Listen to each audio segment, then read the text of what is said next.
Welcome to Pixel Parenting, the podcast where we explore how to raise kids in a world full of screens using science and curiosity. Today's episode is about how video games can support mental health, emotional development, and even shape how we see ourselves and others. We'll learn how games can be designed to build emotional awareness, teach communication skills, and offer players a space to explore identity and relationships, especially during adolescence.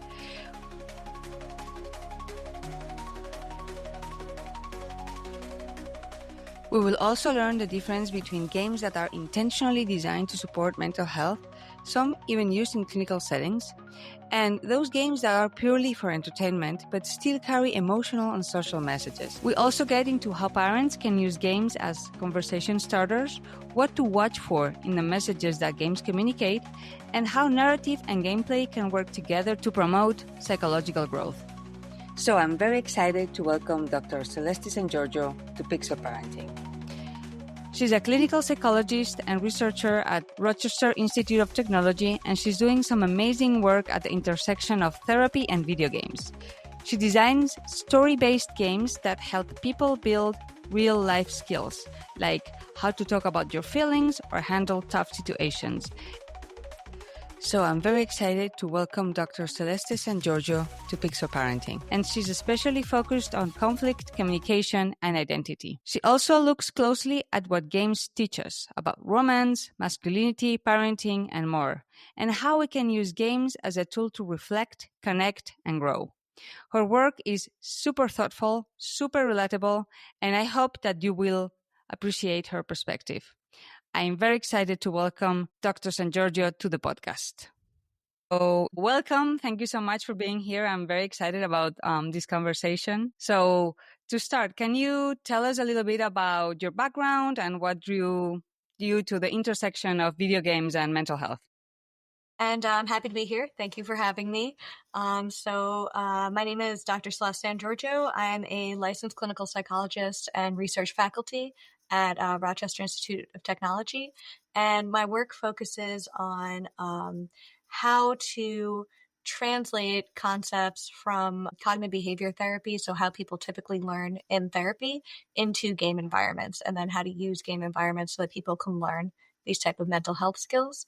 And I also do advocacy and work in how games represent mental health skills and different kind of relationship skills generally across different games that are kind of out there. Fascinating. And that's such a specific niche of the industry. How did you get there? Well, I've always been very interested in, and I think also working as a therapist myself, I watch people describe the foundation of how they learn things. And I've also experienced like learning different skills.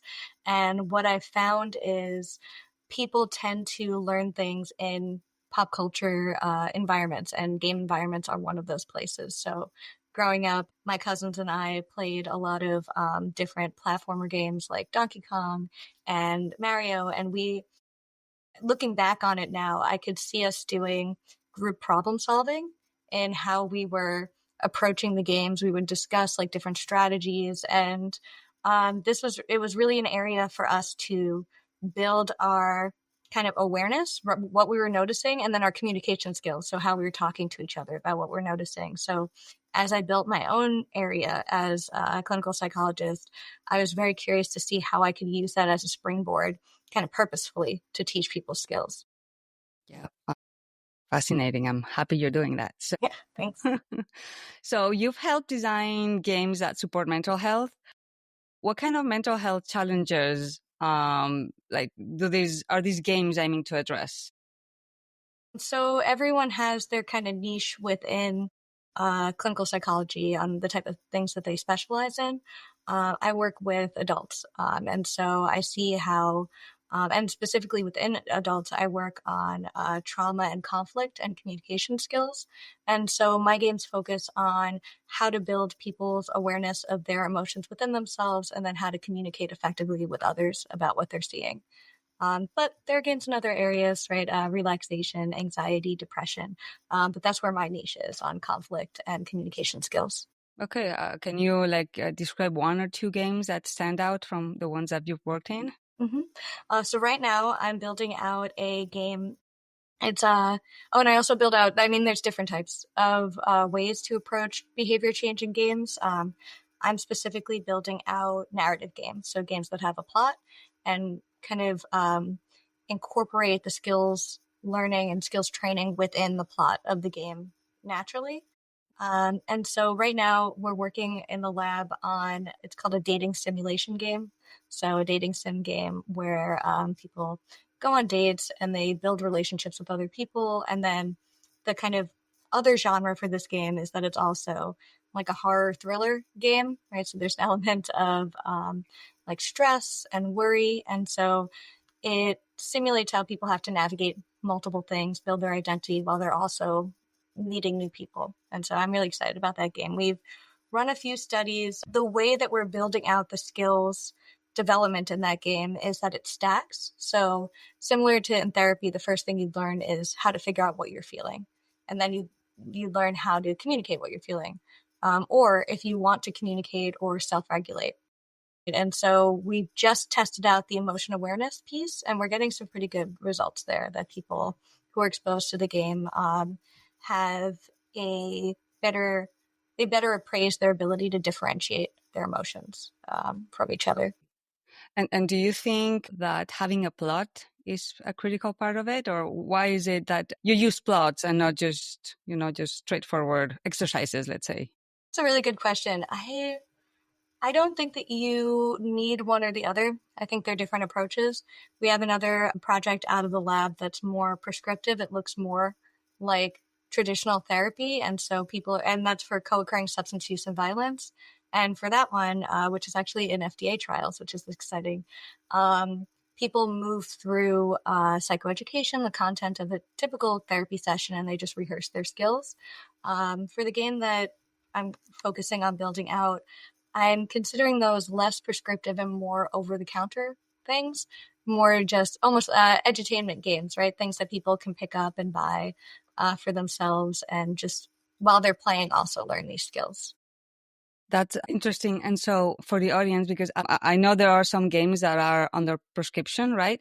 But can you speak about those specific video games versus the entertainment and over-the-counter ones? What's Yeah. the difference? So the edutainment games are kind of like those, you would think like math skills games, reading skills games, games where you are exposed to a plot and you move the plot forward through using these skills that the games are trying to teach you, like math and reading. To a certain extent, all games have these in their mechanics, right? That's what I was saying with Donkey Kong and stuff. Any game where you're solving a puzzle, you're like learning a skill and then using it in usually increasingly sophisticated environments. The more prescriptive games target something that's related to therapy. In our co-occurring violence and substance use project, we are looking at ability to regulate and ability to notice warning signs, which is typical of CBT therapy. I know that there's great work out there on biofeedback using games. So that those isolates and looks at people's ability to regulate their heart rate or other metrics of arousal. And so in that case, a therapist will meet with the patient, they'll work on whatever the skill is that helps them regulate themselves, and then they'll use the game and they'll test out their ability to use those skills in a more complicated environment than they typically be exposed to in therapy. Right? So it's kind of like scaffolding out or building out that skill.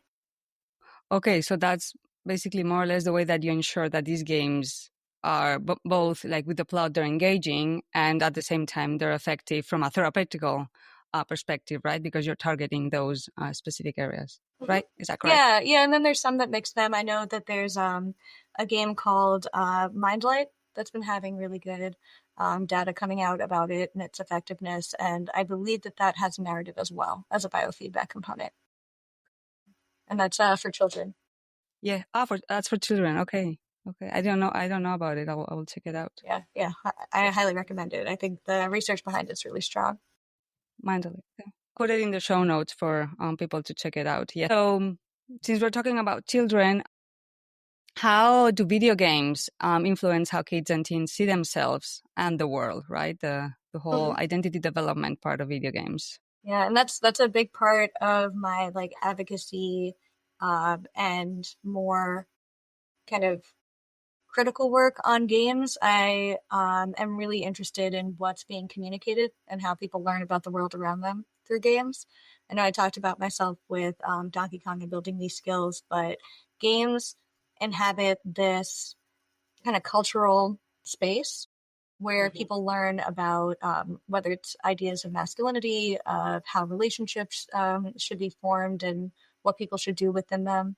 I actually, and I've done a few panels on this topic at PAX and other conferences, gaming conferences.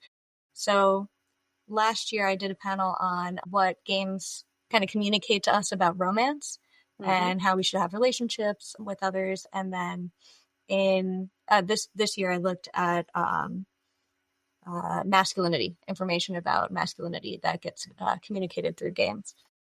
And in both cases, you can not only see information be communicated, but you can also embody different characters that are Hmm. negotiating their own sense of these kind of archetypes and ideas, these like stereotypes of masculinity. And often through the course of a narrative, you can see people change their opinions and personalize their idea, usually for like a healthier thing. I think God of War is a really good example that people talk about a lot about how that character has maybe an unhealthy, there's a lot of unhealthy messages that he's internalized, and then he's challenged through his relationship with his son to have a healthier relationship with other people and himself. And what about like when you play a game, the character you make? Sometimes males use females, females use males. There's like especially in role playing games, the whole role that you play in the game and how do you role play the character? How does that shape identity development? What does it mean for parents, especially, right? Because that's our audience. Yeah, it is so interesting. And there are researchers out there who just study this, right? What avatars do people choose? How does it affect them? Um, in general, there are a few things, kind of broad findings that I can speak on. One is that people can try things out in a safe environment, in a game Hmm. environment.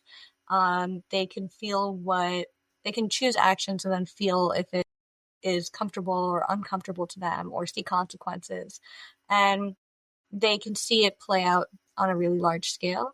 And so a lot of findings in games and embodiment have found that, or a lot of research has found that people expand their sense of identity and their capabilities through playing games, whether it's getting multiple avatars in like World of Warcraft or I presented at GDC this last year on researching games with a few other panelists, and one of the other panelists was talking about exposure to different types of romance narratives that didn't necessarily match with the person playing the game. So exposure to like queer narratives if you're not queer identified. And they found this researcher, I believe his name is Reed Devani.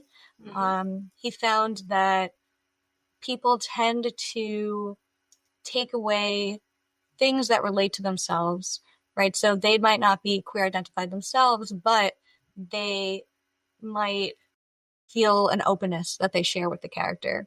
And so it expands their sense of openness and makes them feel related to other people. So people learn about their own qualities and stuff that they can take out of the game environment for themselves through this meeting.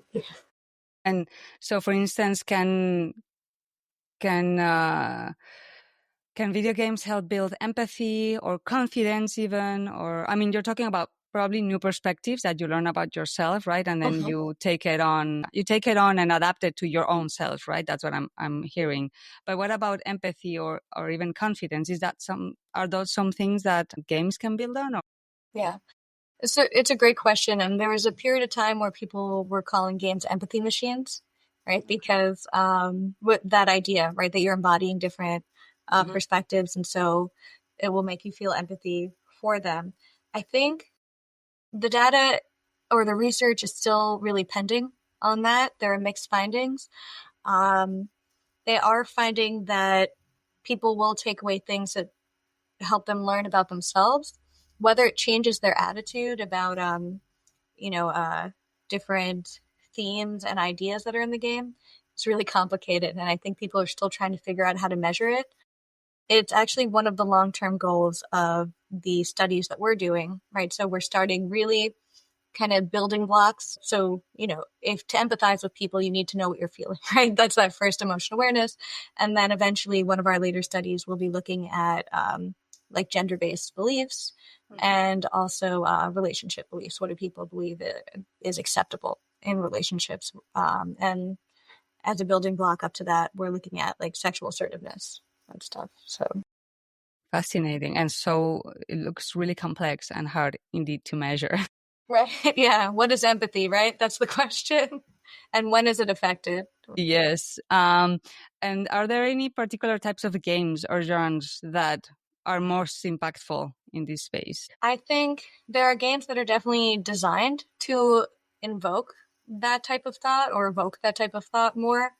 Um, there are games that are built fully around moral reasoning and exposing kind of the long-term results of the moral decisions that you make. And those are wrapped within the narrative. So games like Mass Effect, Dragon Age, or The Witcher, they all have these like very intense moral decisions, and players, I at least I found when I was playing The Witcher myself, I had to kind of come up with my own moral philosophy that I would use as a shorthand for these complex decisions, because there are so many and they feel like though none of these games, well, some of the games have time decisions. In The Witcher, they're not time decisions, but you do feel a pressure to make them. And so and I don't know much of the research about. I know that people ask questions about people's perception of their moral reasoning after exposure to the games. I don't know if there's been any kind of clean like pre-post measure of moral reasoning. Okay. There is very good data. I remember you asked about self-efficacy. There's very good data on self-efficacy. People do generally feel like they can do more after they're exposed to games. Whether or not they actually do those things is different than what they feel about this, their capacity to do that. Interesting. And regarding the decisions and talking about trying out new things, I guess there's a whole landscape there about making moral decisions that are opposite to what you would make in real life, right? Like, hey, I'm going to try to be the evil, like what would happen if I'm super evil and like I made a moral decisions against my own beliefs? Yeah, it's interesting. I think there's a lot of jokes. You'll find a lot of jokes online about people saying that they tried to be mean in a video game and then it felt so wrong or so uncomfortable that they had to like go back to an earlier save or change their decision, or they couldn't handle it, right? So I think you see a lot of that. Interesting. So let's jump into the Final Fantasy VII work that you did. So you looked at parenting styles through the lens of the video game Final Fantasy VII. So can you speak about what different parenting styles are there in case our listeners are not aware of them? And what did you discover through that work? So I'm editing a book on the psychology of Final Fantasy VII. It's called The Zeitgeist of Final Fantasy VII. And my own chapter in that book is on caregiving, leadership, and parenting representations, through the idea that these are all tapping into a similar thing, right? How you choose to act as a leader, how you choose to act as a caregiver.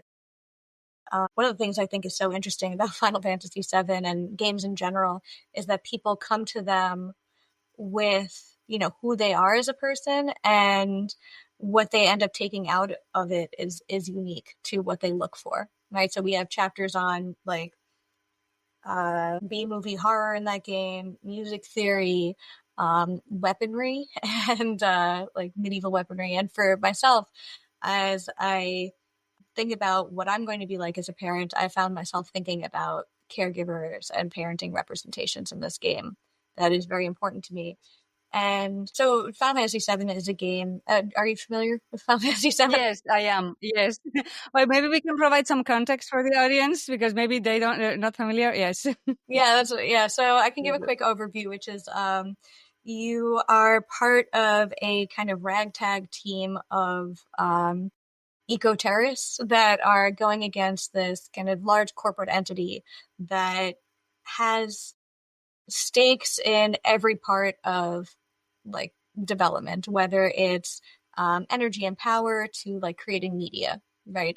Like cartoons and media for children. So um, it's a very epic tale, and it spans a long time, and it kind of gets grander and grander until they're fighting like kind of massive entities, threats to the world, and so forth.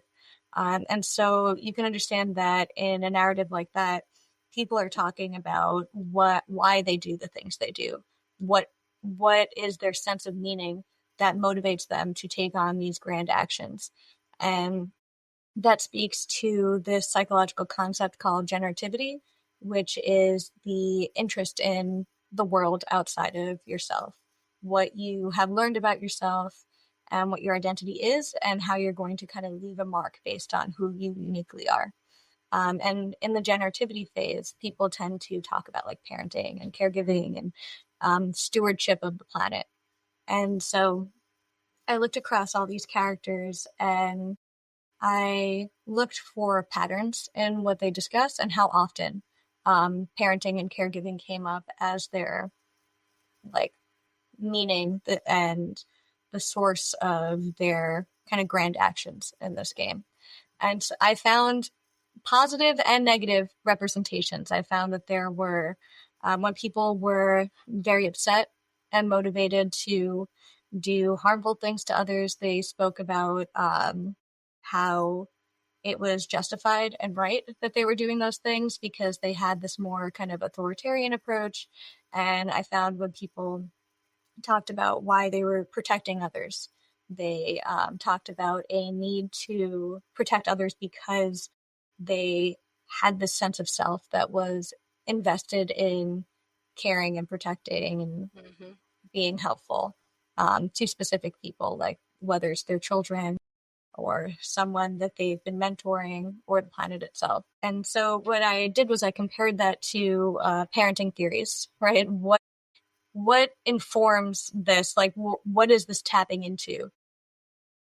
There's a approach to parenting that kind of silos how people develop their parenting identity into four main categories.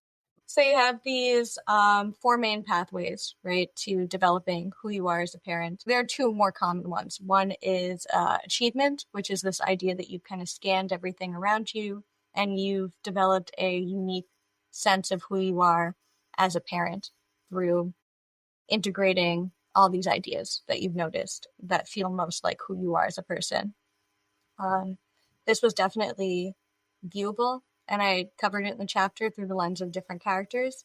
There's also foreclosure, and I think this is probably the easiest one to remember because you just kind of take it wholesale from another place that you've seen it. So these are people who say, like, I am like this because my parent was like this, right? And then the other two parenting development styles, you see them less, but you see the ramifications of them. So one is diffuse, where you kind of don't want to commit to anything, you don't really want to think about it, and so you just don't have an idea of it, and you just kind of commit to things as they come up. And the other one's moratorium, where you just like don't have it and don't think about it at all. And so you can see it in the people in the game and how they talk about themselves, and you can also see demonstrations of the different ways that people tend to fit into parenting, which like authoritative being the healthiest, which is you tend to communicate. So people in the game are also parents, right? And you get to see them demonstrate parenting. And authoritative is a style where you communicate with your children, you explain why things are happening, and you build on what you know about them, and you build them towards what you think is the healthiest, and you explain to them that that's why you're doing each of the things you're doing. And then authoritarian is another parenting style, right, where you tend to tell, it's like a harsh discipline, and tell people why the reason that you give them for why they're doing things is because you said so. And you can see people doing this as a leadership style in the game as well. and then permissive parenting being the third most common, which is you just kind of let the kids do whatever. All three of these parenting styles tend to have impacts on the children in different ways, and you can see that demonstrated in the game too, and I covered that in the chapter. It's fascinating how a game can reflect reality, psychologically speaking. Like, I never thought about it before, before meeting you, basically. So, Thanks. And I think I feel like I had thought about it a little bit, right? Because I was thinking about what I'd be like as a parent and like building this identity. And I found myself, I guess, doing the more kind of integrated achievement style. Like I am looking towards these characters that I'm familiar with. And then as I wrote the chapter, I realized like how much it actually was represented in the game. And one of my favorite parts of doing these presentations and advocacy is I think other people realize that too. And it's really helpful. Like it could be very helpful to put it into words so that they could connect to what they're seeing. yeah, yeah, 100%. Do you think parents and children see themselves when they play these games? Is that, I wonder. I think so. Yeah, I definitely so the presentation I gave on masculinity in games, it covered all different types of games from like Metal Gear Solid to God of War to the more recent Final Fantasy games, the ones with Clive and Jill, and a few people came up afterwards and they were talking about how they play games with their kids and they were hoping, that they can choose games that they can discuss with their kids and talk about what's being represented and how they see it and how their kid sees it and so forth. That's actually a great point. It's a conversation starter, right? These kinds of games for older kids. These games are not for, the youngest. But yeah, definitely conversation starters.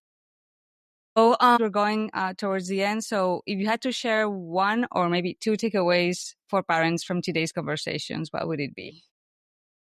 So one of the biggest, well, I guess I'll say something for the research area and one for kind of the advocacy and Perfect. gaming. One is that there is a lot of work in mental health representations in games, different things that people can learn in games. So that work is happening and it's out there, and they can find games where there are healthy messages and are things that could be learned. And so I would suggest that they look up researchers in this area, look up what people have said, and they can find games that they'll be satisfied to expose their children to play with their kids, whatever they're comfortable with. And then the second takeaway, the one that's more advocacy, is kind of what the takeaway was also for that Final Fantasy VII paper, which is the healthiest thing that you can do with your kids is really to communicate to them and explain your reasoning and kind of process together what you're going through. Like you said, use the game as a conversation starter. And that can really happen with any game at any level, most games. But when I was very young, like 4 or 5 years old, my dad played Link to the Past and he would have me read the strategy guide to him. Right. So that was building reading skills. Right. So just connecting it to your child's kind of developmental level and doing the developmental appropriate conversation. It's a great idea, reading the strategy instructions. Yeah.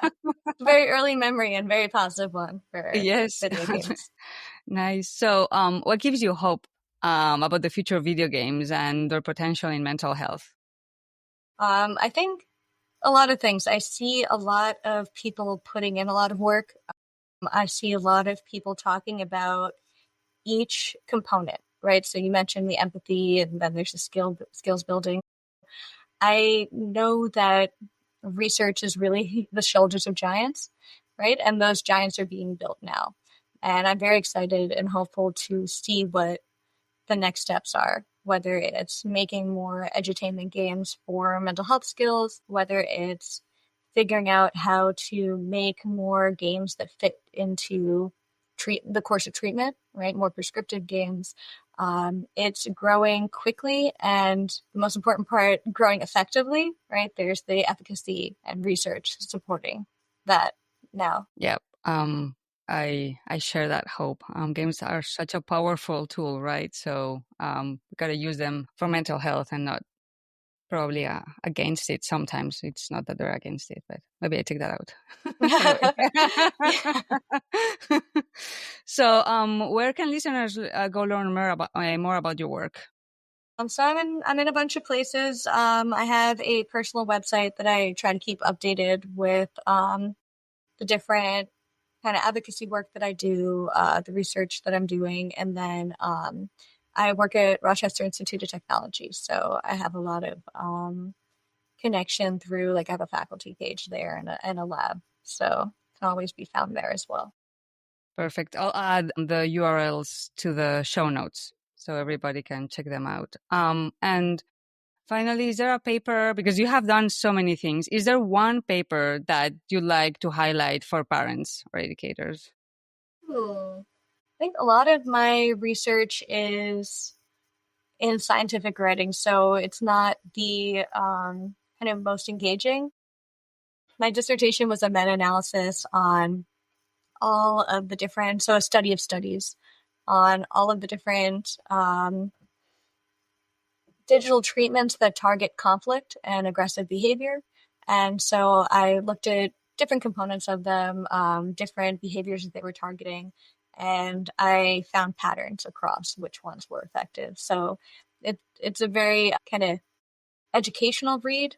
But if parents are looking to read something that covers kind of the state of the art and learn about how they can incorporate kind of a healthy relationship with gaming with their children into their relationship with their children, I think that there are a lot of psychologists doing that work. I know that the psychology series that I am doing the Final Fantasy book for has a zeitgeist of or a psychology of Bluey book. So I think a lot of parents would enjoy that. Dr. Rachel Cowart, who organizes the zeitgeist series, she has a book about talking to children and understanding games as a parent. So I think her work is probably great to check as well. And I believe that there are a few different people who are very prominent in this area, and obviously there's this podcast as well. Yes, hopefully. But yeah, I'll put everything on the show notes. I'll research it and definitely we'll add it there.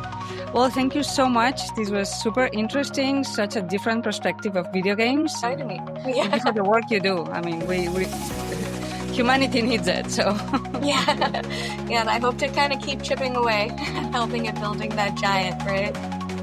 Yeah. Thank you so much for listening to Pixel Parenting. If you enjoyed this episode, make sure to follow or subscribe so you don't miss what's coming next.